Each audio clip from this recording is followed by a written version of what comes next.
بسم اللہ الرحمن الرحیم۔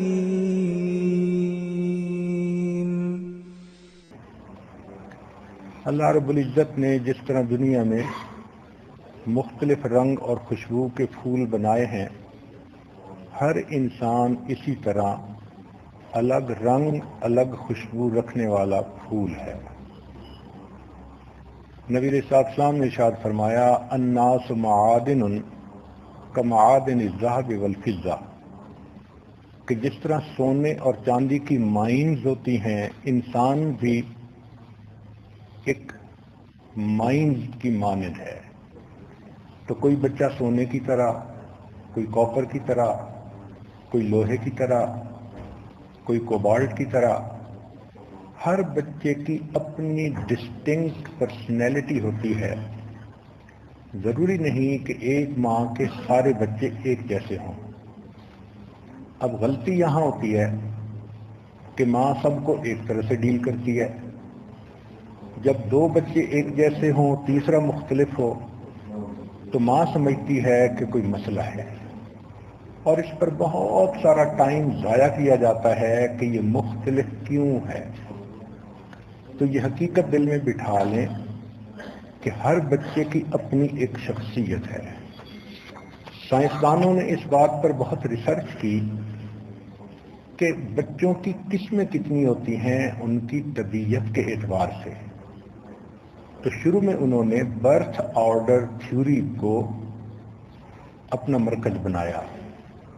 اس تھیوری کی بنیاد یہ تھی کہ ایک پہلا بچہ وہ سب سے بڑا ہوتا ہے، اس کی شخصیت میں الگ چیزیں ہوتی ہیں۔ پھر درمیان کے بچے وہ سارے ایک جیسے ہوتے ہیں۔ آخری بچہ وہ پھر ڈیفرنٹ ہوتا ہے۔ اس کی وجہ یہ کہ جو پہلا بچہ ہوتا ہے اس کو نیچے والوں سے ڈیل کرنا ہوتا ہے، وہ اتھارٹیٹیو ہوتا ہے، اس میں ڈکٹیٹرشپ ہوتی ہے، وہ پوزیسو ہوتا ہے، کنٹرولنگ ہوتا ہے، لیڈرشپ ہوتی ہے اس میں۔ اس لیے برتھ آرڈر کے اعتبار سے اس بچے کی پرسنالٹی الگ ہوتی ہے۔ درمیان میں جتنے بھی بچے ہوں وہ مڈل رینک کے بچے ہوتے ہیں۔ اب ان کو دو طرح کمپیٹ کرنا ہوتا ہے، ایک اپنے سے بڑے کے ساتھ اور اپنے چھوٹے کے ساتھ۔ اب یہ سینڈوچ بنے ہوتے ہیں، ان کو اپنا آپ پروو کرنا ڈیفیکلٹ ہوتا ہے کیونکہ دونوں طرف سے ان کو چیلنج ہوتا ہے۔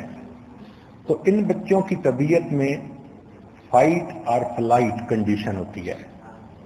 فائٹ کا مطلب یہ کہ یا تو یہ کمپیٹ کریں گے بڑے کے ساتھ اور پروو کریں گے کہ میں بھی ہوں۔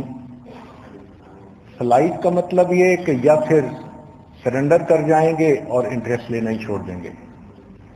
چنانچہ اگر بڑا بچہ زیادہ سمجھدار ہو تو چھوٹے بچے عام طور پر پل بیک کر جاتے ہیں، ان کو انٹرسٹ ہی نہیں رہتا نہ تعلیم میں نہ کسی اور چیز میں۔ وہ کہتے ہیں بڑا ہے جو صحیح کام کرنے والا۔ تو ان کی پرسنالٹی ڈیفرنٹ ہوتی ہے، فائٹ اور فلائٹ۔ تیسرا برتھ آرڈر ہے چھوٹے بیبی کا۔ عام طور پہ اس کو ماں باپ کی محبتیں زیادہ ملتی ہیں، تو وہ بچہ ماں باپ کی محبت کی وجہ سے شو بوائے بن جاتا ہے، مینیپولیشن کا ماسٹر ہوتا ہے۔ اس کو محبت کی وجہ سے اپنے کام نکالنے کا ڈھنگ آ جاتا ہے۔ لہذا یہ تین قسم کے بچے ہوتے ہیں۔ بسم اللہ الرحمن الرحیم۔